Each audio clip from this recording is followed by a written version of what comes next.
మోడీ గారికి ఎందుకు ఓటు వేయాలి అనే డిబేటు దేశవ్యాప్తంగా జరుగుతుంది. నేను 24 సంవత్సరాలు అవుతుంది ఈ రాజకీయాల్లో ఉండబట్టి. అంతకుముందు 10 ఏళ్ళు నేను విద్యార్థి రాజకీయాల్లో కూడా ఉన్నా. నేను జనరల్గా మా చిన్నతనం నుంచి చూస్తున్నాం, ఒక పార్టీ మీద కోపం ఉంటే ఇంకొక పార్టీని ఎన్నుకోవడం సహజంగా ఉండేటువంటిది, యాంటీ ఇన్కంబెన్సీ రూపంలో.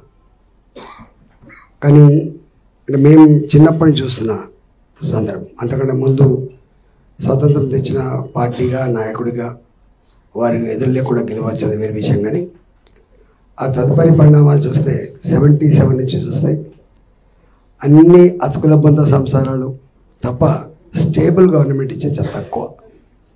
ఈసారి ఏదో క్వాలిటేటివ్ చేంజ్ కనబడుతుంది, ఎప్పుడు లేనంత క్వాలిటేటివ్ చేంజ్ కనబడుతుంది. దట్టు జేపీ గారి లాంటి వాళ్ళు కూడా వచ్చి ఈసారి మోడీ గారు కొట్టారు. ఇలాంటివే క్వాలిటేటివ్ చేంజెస్.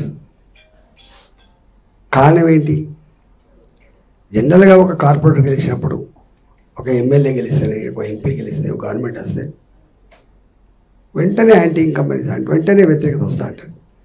5 ఏళ్లకు చాలా కష్టం ఉంటుంది. ఇప్పుడే నేను కార్లో వస్తుంటే ఒక పాట చూసిన, ఏ పాట రేవంత్ రెడ్డి గారికి అయితే గొప్పగా మైలేజ్ ఇచ్చిందో గదే టూల్లో మళ్ళీ పాట వచ్చింది. ఇప్పుడు 4 నెలలు అవుతుందన్నా, ఏమైందన్నా అని పాట వచ్చింది. 4 months.